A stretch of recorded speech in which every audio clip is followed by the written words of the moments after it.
As editor-in-chief of Package Design magazine, I speak with some of the most brilliant thought leaders in the design, branding, and marketing of consumer packaged goods.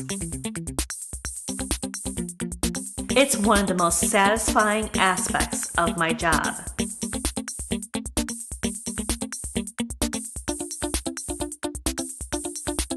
Through the generous support of our sponsors, we bring these experiences to you. This video series explores what inspires these thought leaders and their insights on the collaborative design process as a strategic business competence. I'm Linda Casey, and this is Package Design Matters.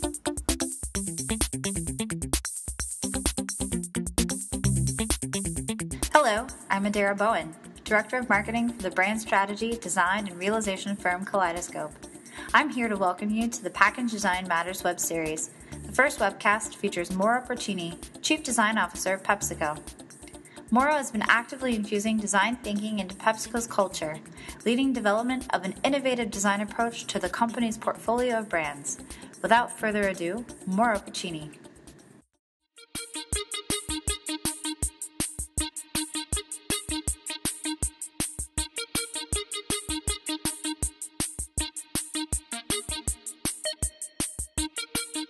Could you tell us a little bit about your background and how it led you to this role at PepsiCo?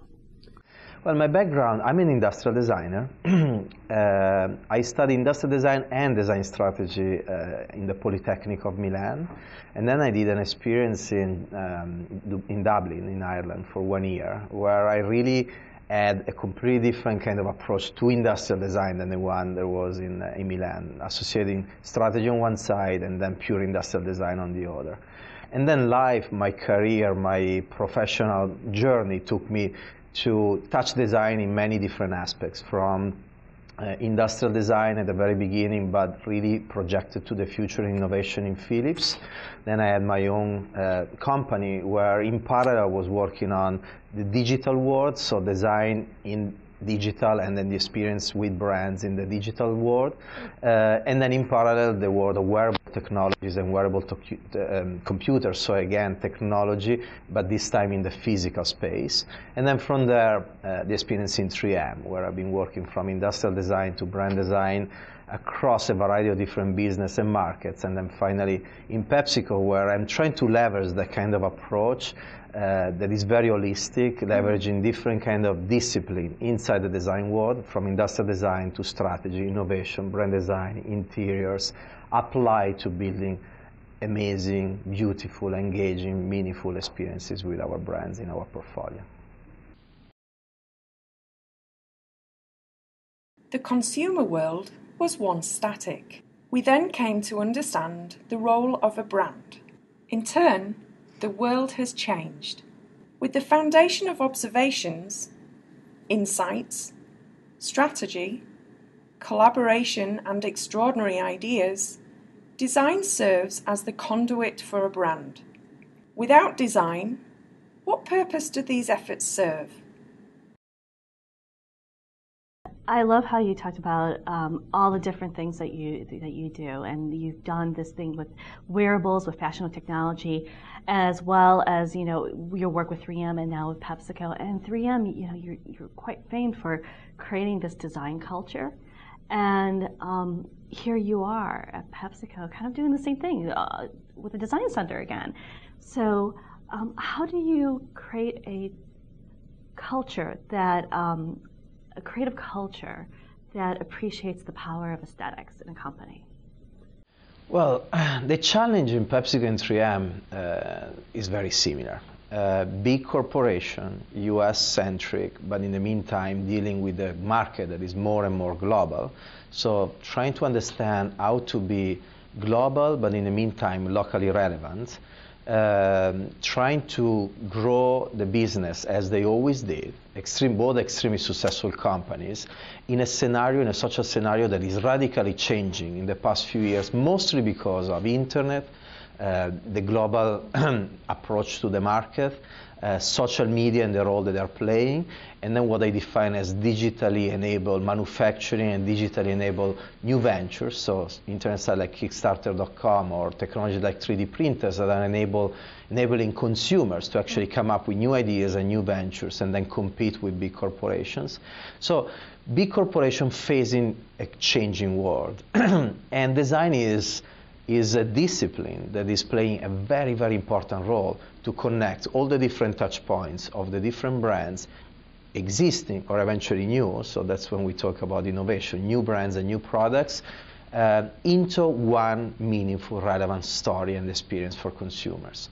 So the way of building a new culture in such a companies, with all their differences, but also their similarity, is really about linking every time what you're doing as a designer with the value that you're building for the society, first of all, for our consumers, for our customers, and then therefore for the company itself. So the business value that you're creating for the company, as well as the innovation drive that the company is having out of this new discipline and mindset.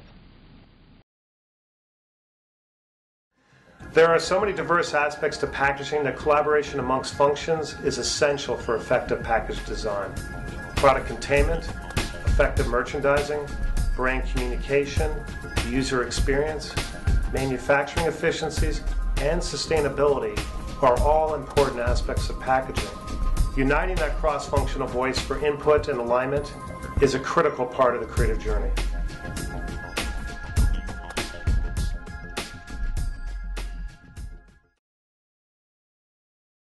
Bringing that kind of design aesthetic philosophy to other departments could be kind of hard, couldn't it? Like marketing, advertising, to even purchasing. To someone who is, who's maybe on the marketing side, who's looking more on hard data versus on the power of aesthetics of the design. Well, it's about explaining, but mostly it's about doing. And that's why as designers inside corporation, we are also very lucky because we have the opportunity to explain the value of design by doing things, by creating things, by going to market with new things. And so this is really probably the most important approach when you enter a company like PepsiCo. You need to show the value of design. Well, start doing things. Obviously, you also need to create culture. So building awareness about what design really is and how it needs to be integrated inside the company is extremely important. But then try to find as fast as possible people that can partner with you, leveraging this new approach to anything they do, and then with them build quick wins, build things that go to market and show the value. Now, for a company, at the end of the day, the most important thing, if you ladder up, is top line and bottom line growth. I mean, companies are here to grow. And this is how shareholders are also measuring our performance. But the reality is that then the company itself, by interacting with the new organization, they will understand very quickly there are a variety of different subjective kind of value, more qualitative kind of values that we're bringing to the company to foster that kind of innovation approach, to speed up that kind of growth of sales and profit. And this is really about the rate of innovation ideas that we bring to market. It's about the relation that we build with customers and how they react to what we're doing, how they engage with us, partnering with us to innovate together. Is how the consumers are reacting to what we're doing. So all of this is something that the organization starts to feel during the projects, during the process. I saw it happen in 3M, I see it happen in PepsiCo. You try to justify first why you need to invest in design. You try to define the ROI of design. But the reality is that while you are in the journey, the company understands more and more what is the value that the organization is building through a variety of different qualitative feedbacks. And you don't need to justify anything anymore. It's going to become very intuitive to the organization.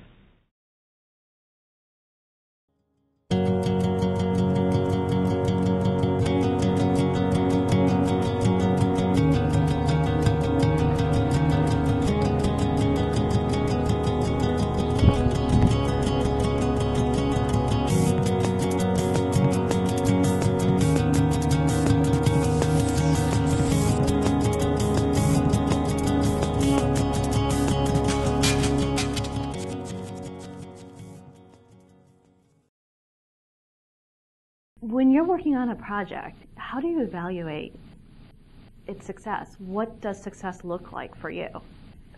So as a design team, the very first goal that we have right now is to take the innovation culture of the company to the next level together with our partners in the R&D organization, in the marketing organization, with the executive of the company, as well as with the rest of the body of the company. So we need to really take the innovation machine of this company to the next level for this new society. This is the collective goal that we all have.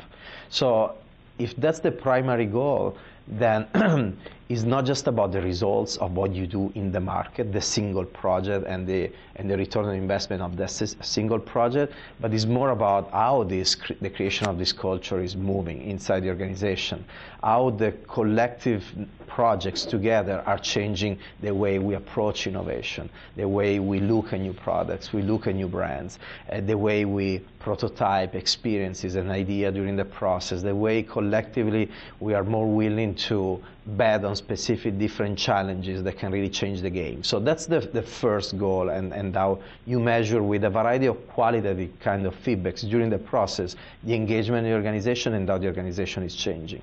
And then you have a series of criteria instead connected to the specific projects. So when the product goes to market, or the brand goes to market, or whatever is your solution goes to market, you measure what is the impact on the business. And the impact on the business, again, obviously at the end is ladder up to sales and profit, but is also, as I said before, the relation with your customer, is the reaction of the consumers. We are also working to increase the love for our brands, to improve more and more and more in that aspect. And so how to gain mind share, in the society, how to gain more and more love for our brands in the society is something extremely important. Where does risk play in the design process? How do you know how much risk to introduce, and how, if you're introducing too little risk into the process? The reality is that innovation is by definition risky, is by definition inefficient, is by definition difficult to control.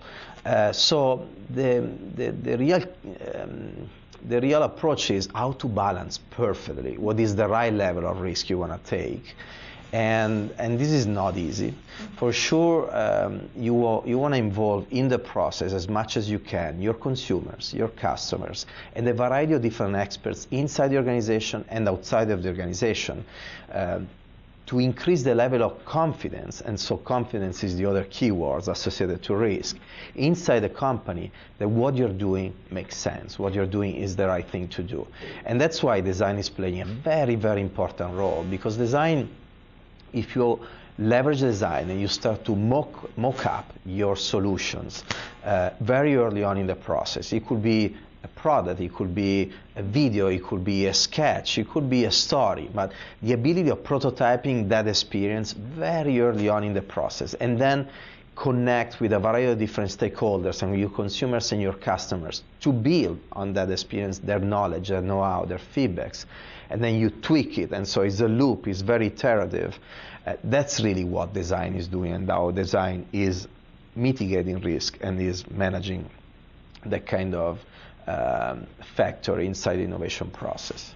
In a way, being able to execute well and execute quickly can help you take more risk on in your design process and be able to market your products more effectively and really see how it fits into the marketing and business strategy. Yeah, and then we also need to keep in mind that there are a variety of different brands. There are, multi-billion-dollar brands, mass market distribution, and there are other brands instead are more niche, they are new, they are innovative, new product categories. So the risk you take on the different brands is very different. By definition, the size of the brand defines also the size of the risk that you're going to take. So you may have different approaches to innovation on the basis of the different parts of your portfolio. So that's another opportunity that as design thinkers and innovators inside a big corporation like PepsiCo, we have the ability to play with different realities in different ways and experiments and take risks in different ways in different parts of the portfolio. I'm looking right over your shoulder at the Cracker Jack bag and the pouch. And I mean, Cracker Jack is a heritage brand, and most people in my generation, and I'm sure yours, remember the Cracker Jack box very fondly, but you really were able to take on risk and market to a whole new consumer segment with that. And it's, you know, risk can sometimes have some very big rewards. Now, was it difficult to get the retail buyers on board with that design? You know, how difficult it is to collaborate with retail buyers and get them to understand the value of taking an already well-performing product and updating it and changing it? This is what we're trying to do at very high level inside the organization, you know, show that PepsiCo really want to drive innovation to the next level, want to keep doing it, and sharing that idea with our customers and partnering with them from the top all the way to the bottom of the organization, trying to change things together. That's extremely important. The more the customer, so the retailer, will understand that you as a company are a company want to change the game, want to do innovation, the more they will tend to respect your opinion, your vision. I saw this happening with 3M in relation with a variety of different customers. The more the company started to introduce design, the more they were driving innovation, leveraging this new discipline that by definition tells a lot about how the company is really trying to change the game and step up the innovation machine. The more we're seeing customers' feedbacks, they were really reinforcing and endorsing this approach, and they were really encouraging. They were really getting on board with us. They wanted to change the game with us. So I apply the same kind of approach here in PepsiCo, and we're seeing very similar results. Build relationship with the customer. And by the way, this is not just me and design. This is something that Indra, PepsiCo, the company, has been doing with customer for a while. So the willingness of PepsiCo to invest in design, introduce a new complementary approach to innovation, to bring innovation to the next level, I think is just the evidence of a company that really want to drive things in a different way and understood that design is one of the key drivers and key components in this new society to drive innovation. And the customers are getting it more and more. They will get even more and more with time. What is it like to have that seat at the business strategy table at the beginning of a project versus afterwards, after marketing has set the strategy and you have to execute? Once we get a seat at the table, we better perform. And this is, I think, the problem we're having as a design community, that we love what we do, and we love the creative part of what we do.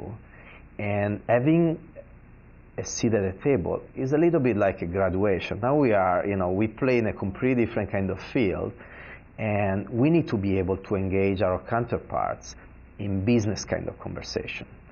And there are designers that can do it and designers that can't. Designers that understand what innovation is and designers that can't. And so I think is, first of all, very, very important for the education system in the United States and beyond to prepare designers to be able to engage in this kind of conversations. So that's the first thing. The second is, we as design leaders or business leader in corporation, we need to coach and train our own design organization to be able to engage in this kind of conversations. Because the problem is that once you get the seat at the table, if you disappoint, the company, your business counterparts, if you're not able to engage with the company in that kind of conversation, you're not damaging just yourself, you're damaging the full design organization inside your company, but mostly you're damaging design outside of your company. I mean, there are very few companies with design leaders at the top of the company nowadays. You can count them, in few hands, in the fingers of few hands. There are really few. The positive thing is that the number is growing exponentially, and month by month. But if even one of them screw up, does something wrong, that has an impact beyond the company, as well as the one that do well are having an impact beyond the company. So I think as design leaders, at the top of a design organization or in the leadership team of this design organization, we have the responsibility of being able to engage with the company and with the customers and the variety of different target audiences outside of the company in conversations about how to leverage design to drive business growth. My leadership team, what I ask them, how we measure their performance is, their goal is drive growth for this brand, this part of the organization, through design. So it's not just about doing amazing things to design, with design. Leverage design thinking to drive innovation and growth. Well, that's going to be difficult for some designers to get their head wrapped around.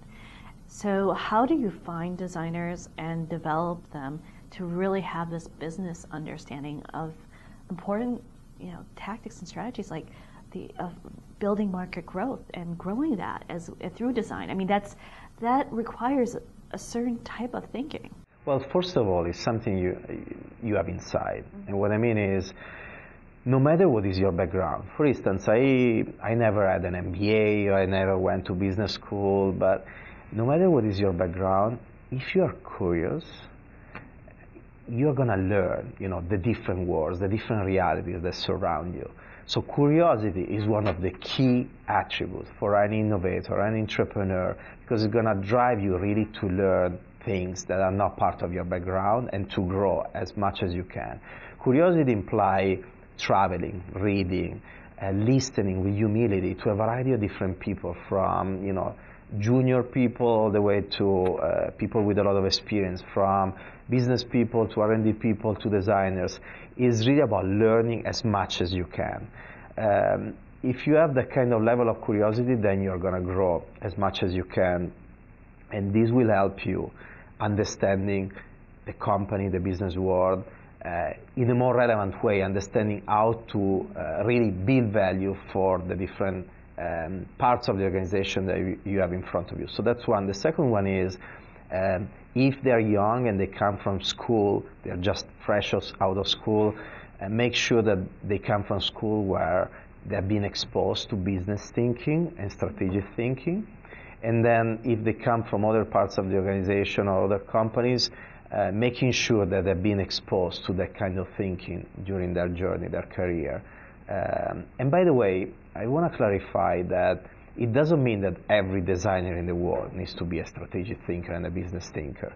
I met amazing design talents that can get, that can translate an insight into something that is phenomenal and eventually is going to sell a lot. So if you want to be just a designer, you want to design great things, that's enough for you if that's the career path you want to have. And that's what we're doing also in PepsiCo. We're creating career path for those kind of experts. I remember in the R&D community, well, both in PepsiCo and in 3M, there are specific career paths that lead you to the top of the hierarchy of the company, just focusing on research and just focusing on experimentation and doing things new. But then you need also the business thinkers, the one that can translate what you do into business language, that can connect the two, that can help you driving innovation that is relevant for the company, is going to create value for the company. So you need both inside the organization, and we are searching for both. Now, what advice would you give a young designer? Change point of view. Traveling and reading will help you also getting out of a specific perspective and learning the perspective of others. So that's extremely important. The second thing is be optimistic. Optimism is extremely important. When you're changing things, you're changing the culture of a company, you're trying to change the world, you're changing the way people interact with products, with brands. When you're trying to change or evolve anything, you're going to face roadblocks. You're going to face problems. It's part of the game. It's okay. If you don't face that, it means that you're not changing anything. So optimism is very important to understand how to go on every day, no matter what. Resistance, resilience is another key characteristic and is linked to this. Optimism will enable you to be resistant and go on and on and on. Have a vision. So understand where you want to get, where you want your company to be in the future, and then walk back and rebuild that path, that journey to that. Eventually tweaking the direction on the way, it's fine, it's okay, but knowing every time where you're going, this will really help you going on no matter what, because when you're trying to evolve things, change cultures, there will be some battles that you will lose. It's part of the game, as far as you know what is the final goal, and your goal is to win the bigger battle, the big one.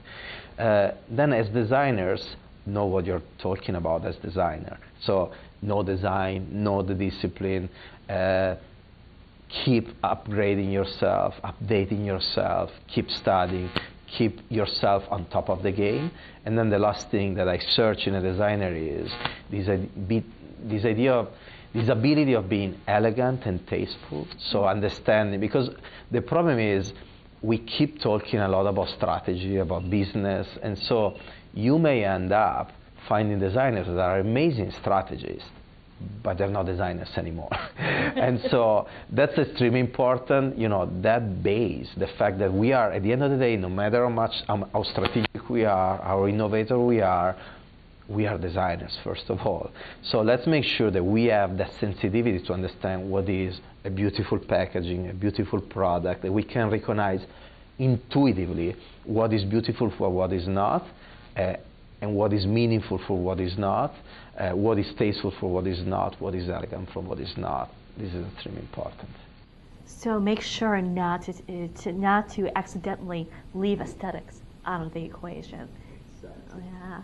Well, and was this, this be curious and this aesthetic focus, was this part of advice that you got when you were starting out in your career? And what was some of the best advice that you got when you were starting? Well, I've been very lucky to be surrounded by amazing innovators in the Politecnico School, University of Design of Milano, and then people that I decided to transform in my mentors early on in my career, like Stefano Marzano, the Chief Design Officer of Philips, or Claudio Cecchetto, this amazing show business entrepreneur in Italy, extremely successful. And so I didn't get that kind of advice, I just observed them. But an advice that I somehow got out of this observation, and that has been extremely important, is both Stefano and Claudio, they were all about trying to innovate. So for instance, Claudio, we had a company together, and Claudio's been discovering many famous singers in Italy, and then he's been building some of the most famous radios in Italy. He's a very successful producer and promoter and DJ and singer. He does many things. But he was, so we were working with many of these celebrities, and his advice was like, we're not working to give a service to others. We do that, it's part of the agency, activity and everything. But what I really want to do is to do something that nobody ever did before. That's what we're here for. So yeah, we're going to pay the checks and the bills, in the short term by also providing services. We're going to design packaging for this. We're going to design an internet site for that, the CD for the other one. But we need to invent something that nobody ever did before. Could be a service, could be a product, could be, and obviously it was in the specific world. You need to understand where you are playing, what are your assets, and what you can leverage.